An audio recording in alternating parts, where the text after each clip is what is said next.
somewhere between amused, disappointed, and confused by the efforts in the last few days of some of the media and political elite to say that, oh, well, we just ought to stop this now. We don't need to vote in Pennsylvania or West Virginia or Kentucky or Indiana or Oregon, because, gosh, there's a contest going on.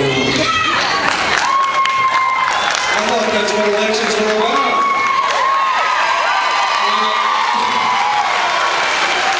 I can just tell you there's one candidate, Hillary believes Pennsylvania and all these other states should be able to vote, and every voter should be heard from, and every vote should be counted.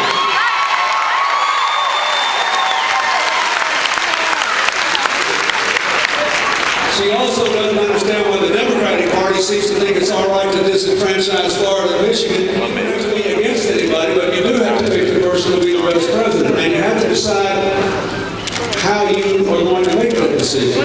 Because as I listen to people talk about this, overwhelmingly, the person they choose depends on what they think the job is and what they want in a president. For example, last night I was in North Carolina and I was on my way to Asheville, the home for all the college students.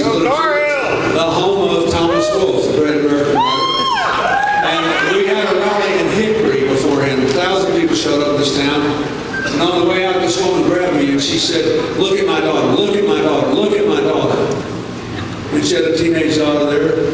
And she said, she's mine for Hillary. I said, what do you mean? She said, she was trapped in foster care, and because of the changes that were made when you were president, we're in good shape. We got income, we got retirement, we got health care. And the truth is, we're kind of clownish, and we just love all that macho talk the Republicans put out. I love this guy. He was so straightforward. He said, we just like the way they talk. It makes us feel good. And then he looked at me and he said, but on that awful day, 9/11, we were dodging those fallen towers, desperately trying to keep people alive. And the days after, we were crawling through the rubble, just trying to find human remains to give families some peace of mind. He said, my senator, your wife, was the first person who knew that a lot of us could get sick and some of us could die because of what we breathed doing our duty. Remember all that stuff that was in the air? What you saw in there was asbestos, PCBs, benzene, 3 well-known cancer-causing agents. So this guy says to me, the president most of us voted for in the White House, the EPA, they said, oh, there's no way we can get sick reading that stuff. So he laughed and said, of course, every time they came down there, they were wearing masks. But he said, oh, we didn't need any help. He said, but Hillary knew it. She fought for us, and she kept on, and she never stopped. And she got Republicans and Democrats to help her. He said, we got the medical assistance we needed. He said, because of her, some of us who would have died are alive.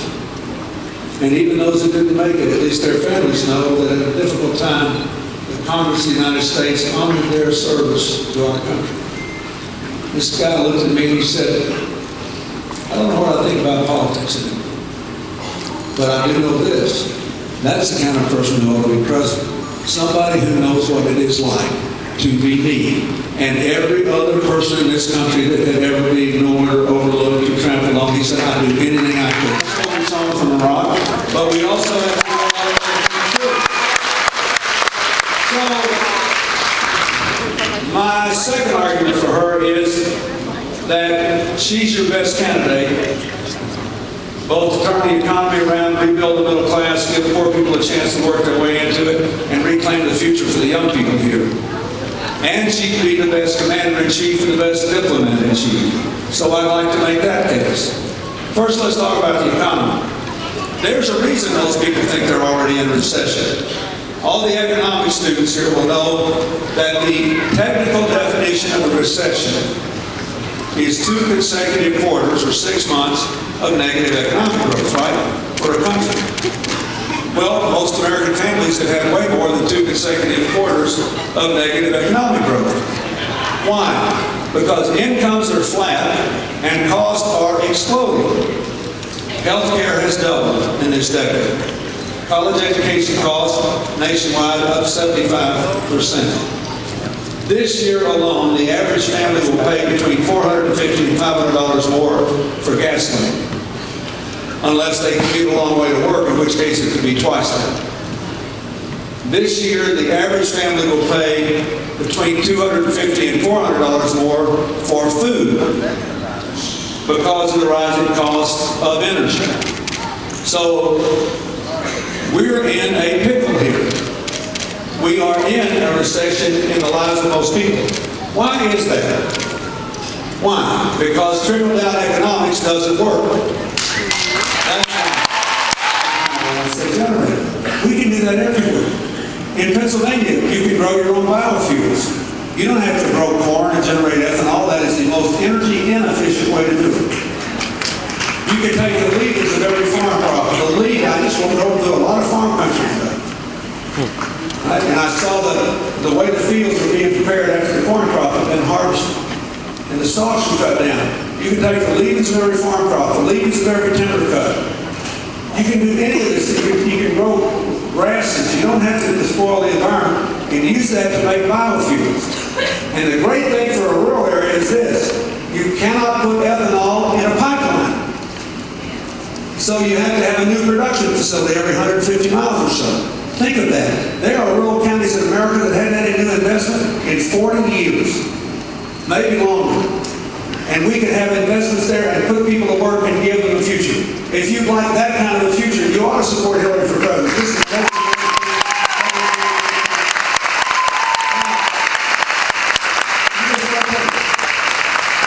most important thing you can do for your pocketbook as opposed to your income, that is for your expenses as opposed to your income in energy, is to develop and make affordable in a hurry a car that gets 100 miles to the gallon. Yeah.